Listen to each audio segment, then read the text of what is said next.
Houston recommend a 15-day suspension for you? Same answer. Did Sergeant Houston read the IA report before he considered all these things? That was in the testimony earlier. I believe by policy he's supposed to, but I don't know for sure if he did or not. Is it correct that Captain Nelson recommended that the allegations be sustained against you for the duty to use reasonable force? Once again, on that piece of paper, that's what it depicts. However, I think there'll be things brought to light later that will show some contradiction. Is it correct that he also believed it should be sustained on your improper treatment of a prisoner? On that piece of paper, once again, yes. And he recommended a 15-day suspension? Same answer. And Deputy Chief Monticelli, did he recommend that your allegations be sustained on the duty to use reasonable force? Same answer. And on the improper treatment of a prisoner, it also was to be sustained. Same answer. And he recommended a 30-day suspension. Same answer.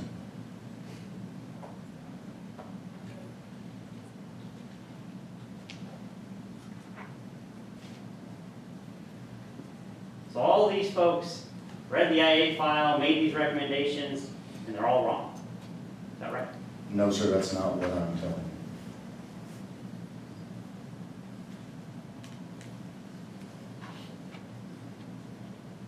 So it's correct that even though 3 out of 4 of your commanding officers sustained the findings on both of those things and recommended suspensions, they're going to all come in and tell us something different today, that it was all okay. I think he's asking for the witness to speculate about future testimony. Sustained. Something is going to happen later today, I guess, that will clarify all this and that won't be true. I certainly hope so.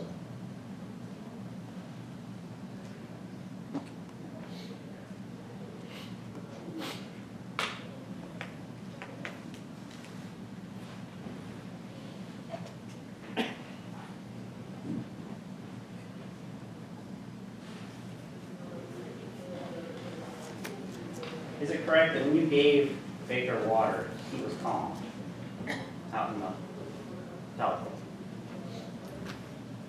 I don't know if I'd say calm, he was cooperative. I realize that I'm really not trying to play semantics. He was cooperating, he was doing what I asked. I don't know that I'd say he was calm, though. When he walks through with you into the booking room, you can't, do you think he can even see at that point? When we walked into the booking room, I think he could see more than what he was letting on. I don't know that he could see fully. I certainly think his sight started returning around the time that he was put in the holding cell. Once again, I mean, he was the one that told me that he was finished with the water, so I think that's a pretty good indication that he was getting better from the effects of mace. Why would he be finished with the water if he keeps saying, turn the fucking water on?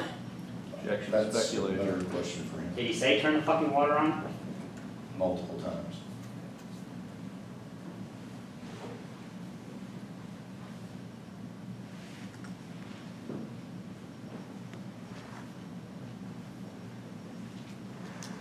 Is it correct that relatively he was very calm in the booking room area?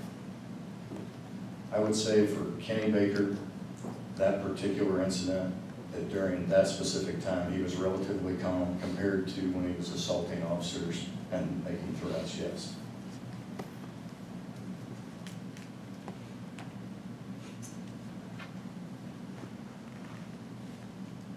It is correct that Mr. Baker was left alone and unattended in his cell for 12 minutes after you pushed him, roughly.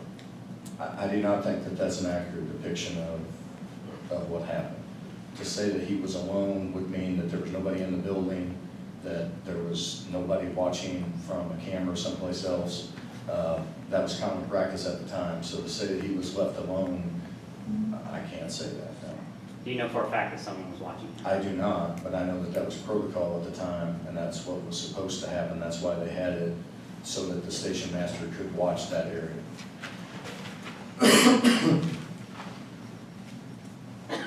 Is it correct that the holding cell is not on the street? Yes. hold people in it, isn't that right? Yes. So a use of force in a holding cell is probably different than a use of force on the street, isn't it?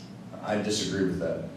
I believe that you still have to use parameters that you're taught in your training to justify your actions and to understand that the use of force as it pertains to their actions. The option of a prisoner underneath your care is certainly more limited in a cell, is it not? Say that one more time. The option of a prisoner underneath your care is certainly more limited in a cell versus the street. I'll object to this vague option of what? Yeah. What options are you talking about? Of force. Of him using any force against you. I mean, I don't, I can give you maybe a longer answer, I guess, but I mean, when you walk in as an officer, and certainly in street survival school, we learn this, a pencil, and I've seen pictures of them driven into somebody's face and coming out down here. So when you walk in, I had my baton on me, I had mace, I had handcuffs that they show pictures of them going in people's eyes and taking eyes out. There's numerous weapons that you don't think of as conventional weapons when you go into a holding cell that are still attached to you. I've seen numerous officers that have been injured just by someone's fists or feet, black eyes, surgeries due to shoulder injuries and such. I mean, there's still a lot that they have in their arsenal that they can use against us, if that's what you're asking. But if you hadn't walked in, Mr. Baker had no weapons in the cell because you'd searched him, right? No conventional weapons, no, that I was aware of. It's correct that you said you use 100% of force is always reasonable to use. Is that right? No, that's not what I said. If you are justified in using force, and if you have to use force, then we're trained to use 100% of our force on that parcel of force, if you will, whether it's a baton strike or an elbow strike or a knee strike. So if you're justified, 100% is always the right thing to use. Yes, that's the way we're trained. So it would be correct then, in the exact same circumstances, that a 90-pound female, you would use 100% of that strike on her as well? I have asked that same question in training to our trainer that will testify later. And that question is, yes, we're supposed to use 100% of our force. That's what our department trained, and that's the way that all law enforcement is trained. And that's reasonable. That's the way the Columbia Police Department taught me, yes.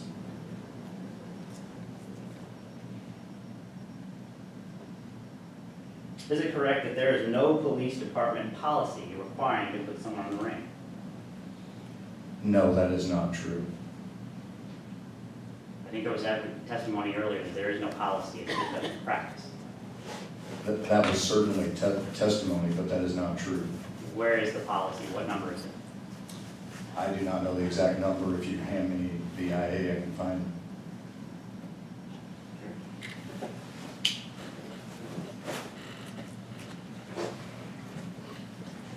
It may take me just a second. No problem, take your time.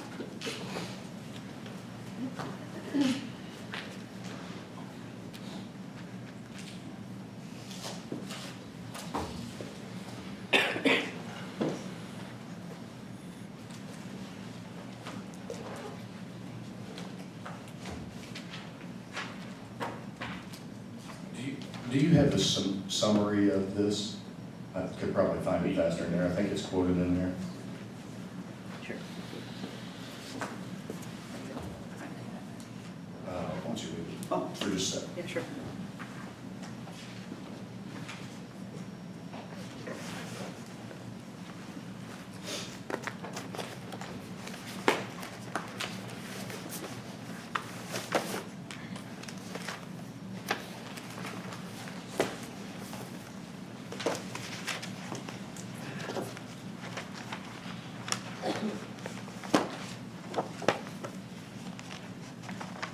Right here it is. Would you like me to read it? Yeah, let me see. Go point it out to me. Right here is actually where it deals with it under fixed objects, under standard operating guidelines 304.22, restraint and control devices. And it's actually right here under 3.3. He's pointing to in your exhibit B, standard guidelines for 3042 restraint control devices, fixed objects.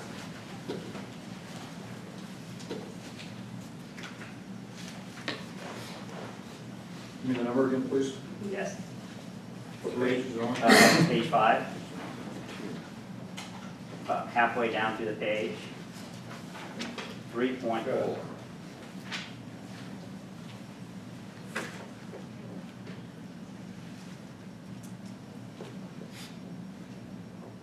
Does it state that officers should generally not handcuff a person to a fixed object? It does say generally, yes. So But if it then- says generally, then it is not required to put someone on ring. Actually, I believe the policy goes on to state that in situations such as we experienced in the holding cell, you can put them on the ring. Can, not required. Okay, I guess I understand your distinction between the two. Thank you.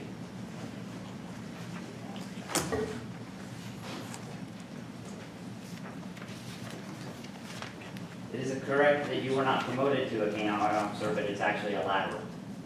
It's a reassignment. I realize that that's the way it appears on paper, however, I think anybody in the police department would disagree that it's actually subject to a lot more overtime, a lot higher list of responsibilities. You have to take on car, which is certainly, I think it's been from $1,500 to $3,000 worth of a benefit. There's things like that. There's some added time off and certainly an added a bunch of responsibility.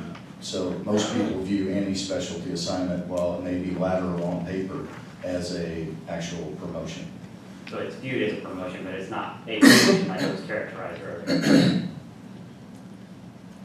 Once again, from my perspective and from the perspective of the officers, I would say that it was deemed a promotion. But it actually isn't right. I mean, my pay did not change, if that's what you're saying. Sure. Yes.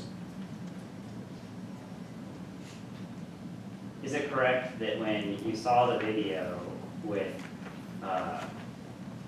Officer Simons, when you're in the IA room, that you said, boy, I don't remember that?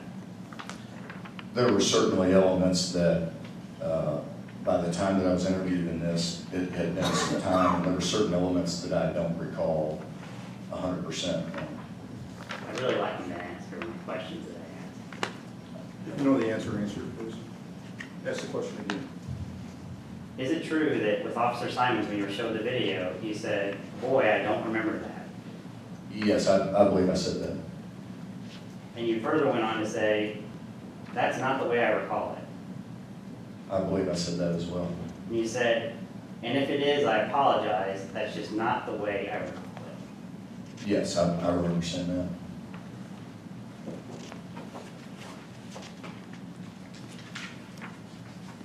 No further questions at this time. Jansen? Rob, just a couple of things. There's a period of time where you leave the holding cell and you go out and Hitler tries to get a hold of Joint and then tries to get a hold of the station master, right? It's the Yes. station master he's calling at the front desk, right? That's correct. And once she's notified that you need a medic down there, her job is to start paying attention on the monitor, correct? Yeah, generally that kind of clues her in that there's something going on back there. Okay. Now, for some period of time, you're actually cleaning up blood on yourself, right? Yes, that's correct. So, if I understand the city's position, you're supposed to forget about cleaning up the blood on you, which could have who knows what in it, and you have open wounds. I object. And you're supposed to That's not sit what there. the city's position is. Well, that is common. They never even talked about it. well, the point, and I'll rephrase it. The point is that we've heard testimony that you should have stayed there and watched him. Yes, In your view, you needed to go out and clean blood off, didn't you? yes, And that's what you were doing while Hibbler was trying to get a hold of the station master. yes, that's correct. Okay. It talked about the idea of weapons that Mr. Baker might have had. Now, I think it was referenced earlier that you guys might have had your guns on, but that's clearly not the case, true? No, matter of fact, on video, you can see clearly while I ask him to stay perfectly still as we bring him in, we all withdraw our firearms and put them in our lock boxes. Okay. But you're not required to remove your whole duty belt, true? That's correct. So everything else you have on there is still there. That's correct. The only thing you're supposed to take off is your service weapon. That's correct. And regardless of whether Mr. Baker could have other conventional weapons in the cell with him before you go in, he certainly has his strength in his fists, doesn't he? That's correct. And you were exposed to what he could do with his strength in his fists earlier that night, true? Yes. Okay. And there was one more question that I noted. I think it was just a miscommunication. Mr. Nose asked you about using 100% of your strength on that strike against a 90-pound woman. And you answered yes, and I just want to make sure we clarify that. Would you use the same technique against a 90-pound woman that you used against Mr. Baker? No, I would not. But if you had to apply some force, whether it was simply going hands-on in the escort position or something like that, you wouldn't go half speed, would you? No, that's how you as an officer get hurt or prolong the fight, or if it's a prolonged fight, can actually injure the civilian. And so your point in the 100% questioning was simply, once you decide what you're going to do, which is dependent on who you're doing it against, you go full speed. That is correct. Okay. No further questions, thank you. Russ, your question? Just one, I mean, if it's the exact same situation with the exact same thing, you would do it exactly the same way, right? 100%, 190-pound woman. Well, no, I would have used a different tactic. I thought you were referring to a different set of circumstances, I suppose. So you use the wrong tactic in this case then? No, I believe I used the correct tactic for what I had to deal with that particular night. But if it's exactly the same, except for the difference in the person and body weight, you would do it exactly the same at 100%, isn't that right? Well, I think there's a mischaracterization of the testimony. He said that whatever tactic he would use, he would go 100%. Not that he would use the same tactic against that person. That is what he said. But you said in this case, this was the right tactic to use. So if the facts don't change, you'd use the same tactic. I believe, I object to the hypothetical because I don't think I understand it. Well, sustain, because you're changing the facts here. Okay, You changed it to a 90-pound woman, not a 185-pound man. So that, what he testified to is, I would use a different tactic. what he originally testified to, then he came back and changed his So story. maybe he misspoke, but that's what I understood him to say. Okay. Questions from the board? I have one, just kind of start off with here. In this case, obviously, we've seen the video. You elected to give him a pretty good shove and I guess knock him back 7 feet maybe? I don't know if it'd be That's 7, full but length. yeah, I'd say it's probably close to that, yes. That's really a really strong blow, but you've been taught to go full strength. That's correct. Why didn't you use your weapon? Because you didn't have it with you, I guess. Well, I certainly wouldn't have shot him. It was not a deadly No. force It was a situation. deadly force. Why didn't you use the taser? I don't have a taser. Okay. Pardon me, I did not have a taser.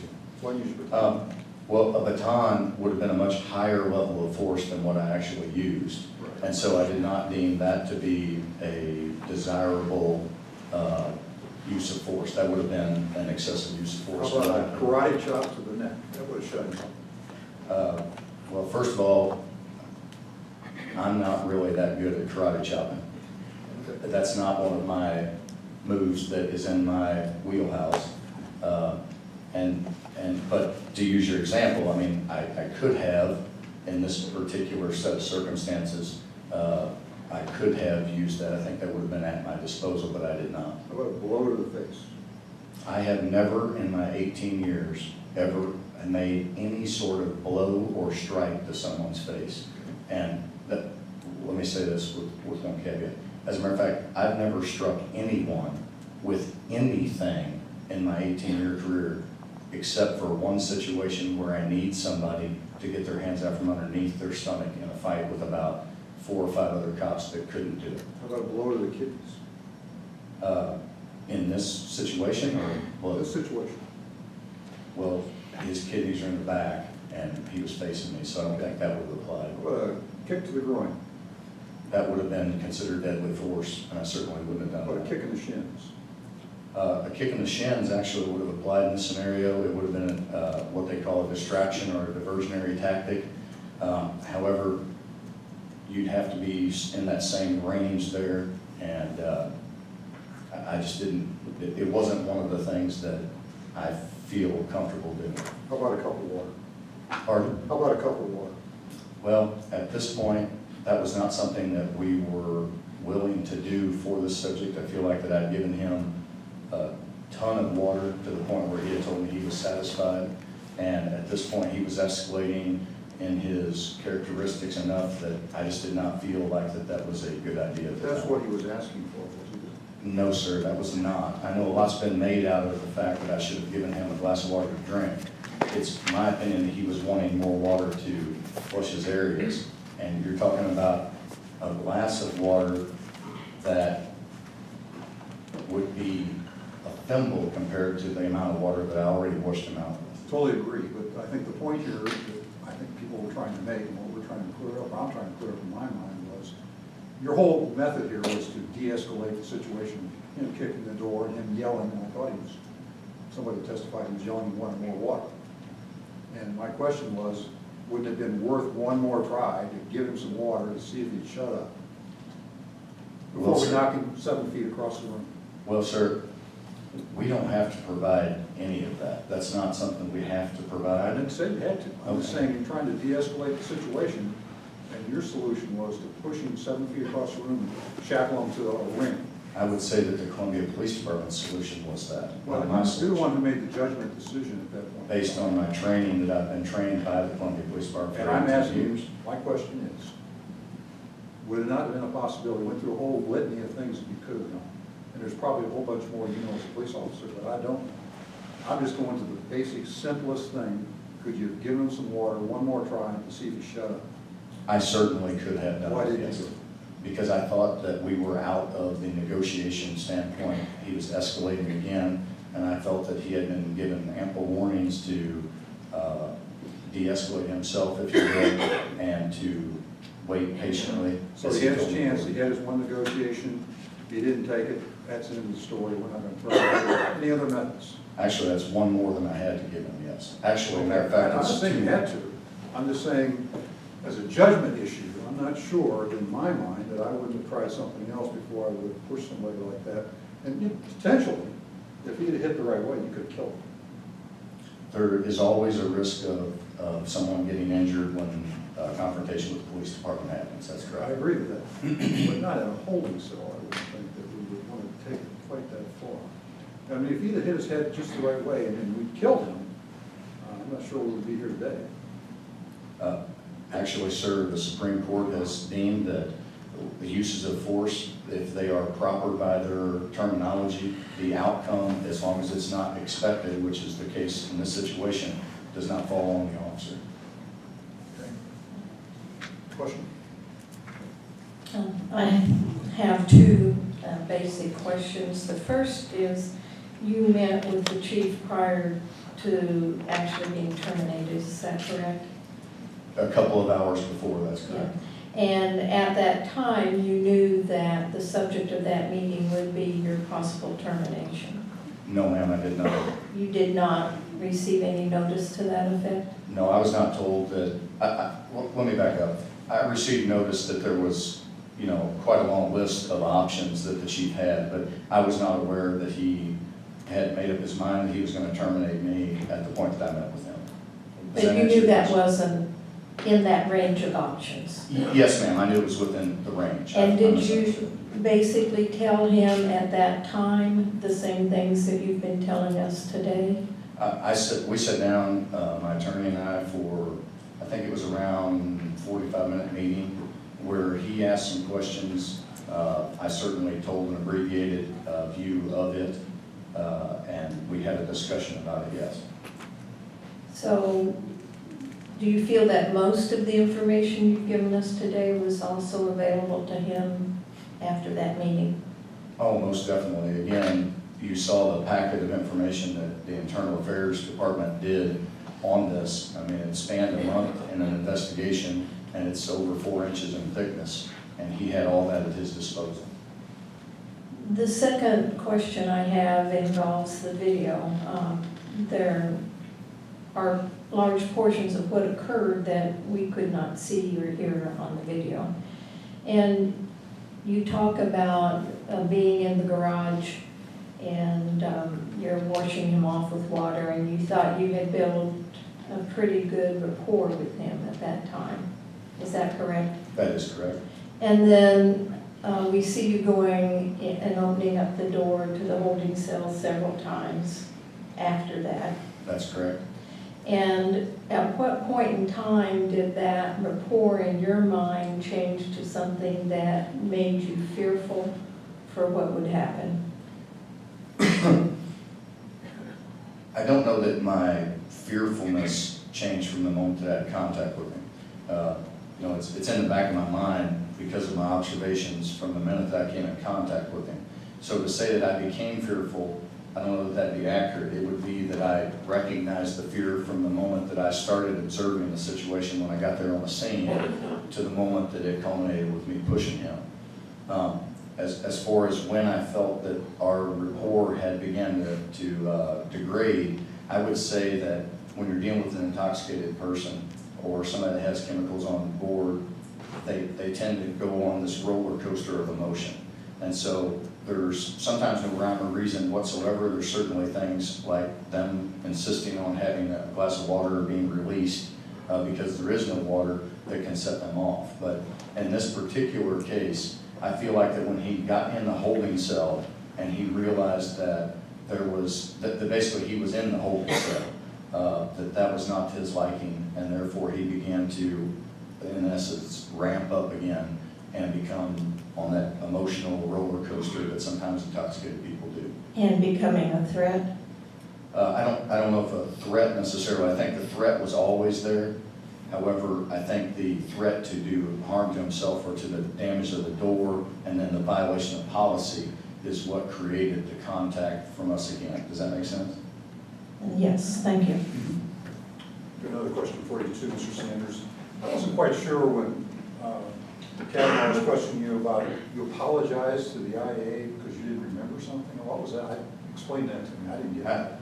I certainly don't remember everything from that day, but when they call you in, they do not allow you to go through the video until after they get a statement from you. It seemed odd to me that day that, you know, I would have thought, much like today, that they would have walked you through or at least let you watch the video, but I don't have access to the video at the department to write my report or to go over prior to making my reports, and certainly had never seen the video until after I had given my original statement. And it's my understanding of why they do that is because our memory in stressful situations plays tricks on us. So things that I observed or remembered from my contact with him, they want what I believed at that time, not what I saw 3 weeks later for my testimony at the IA. So they want my recollection of the situation, and then they want to go through the video, let me watch it, and then we talked about it after that. Does that make sense? It does. And what were those inconsistencies? I don't remember off the top of my head. Maybe the investigators that are going to testify here in a little bit could enlighten me on that a little bit more. I just don't recall.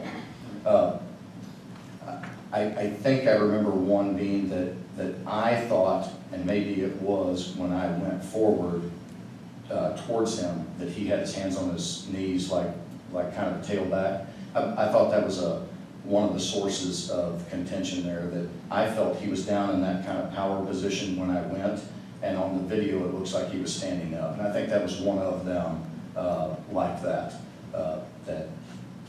we discussed in the IA. But again, they could probably testify that a little bit better than I could. And when you took him into the holding cell originally, you said you thought you could see much better than he was letting on. But yet when we watched the video, it appeared to me like he couldn't even find the bed to sit down on. And two of you kind of had to guide him over to it. Yes, I was being extra careful with him and still trying to build that rapport with him, acting as a caretaker for him. I certainly felt very confident in the fact that he could have found a bed. And if you notice, right when we leave, he begins to get up and wander around, and again, he wasn't bumping into anything. I would say that, in my opinion, he was faking a little bit, and in regards to that, I went overboard a little bit in his care, if that makes any sense. And did you actually tell him to get water out of the toilet? But once again, sir, I did not tell him to get water out of the toilet. He said something to the effect of the water, turn the water on, and I said, the only water in the holding cell is in the toilet. That's all I said. And at that point, he said, well, I'm not using that, and I said, I certainly wouldn't expect you to. Gotcha. But you didn't make any effort to get him any water, though, either? No, sir, again, Even though that may, in my viewpoint, have put the situation a little more at ease.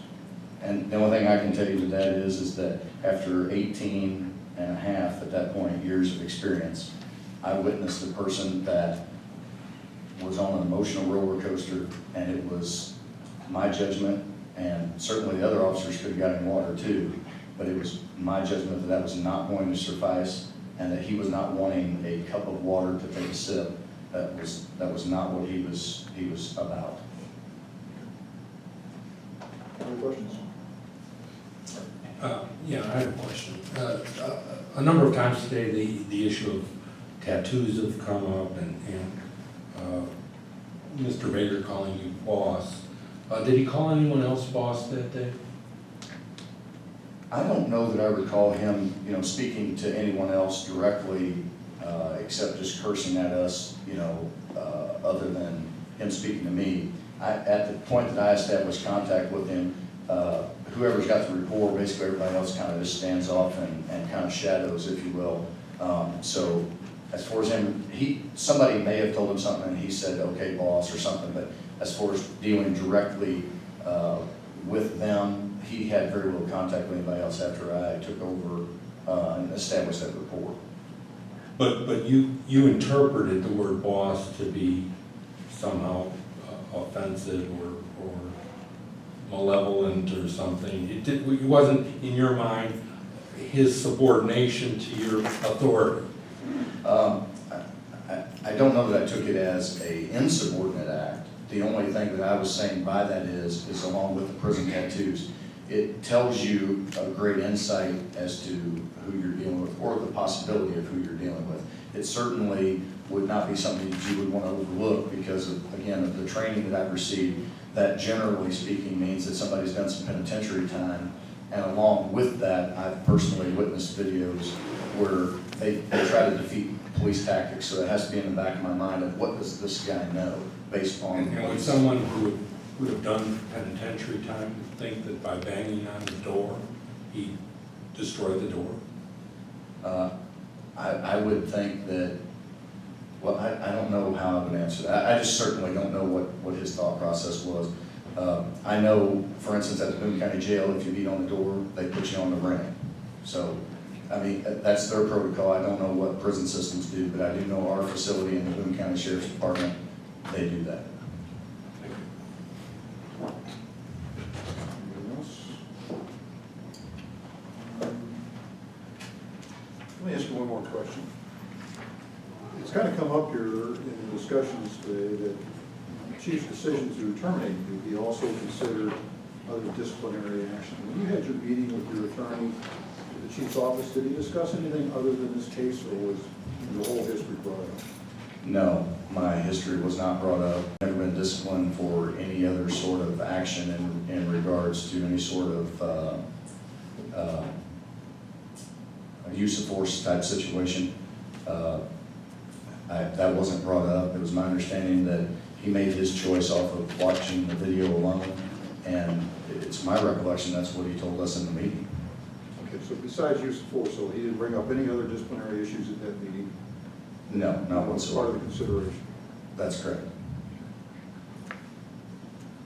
Subject to recall? Yes? Well, he'll be here, so. Oh, okay. He will be here, but you want to have the potential of this telling him. No. Thank you, sir. Call your next witness. Is that Brandon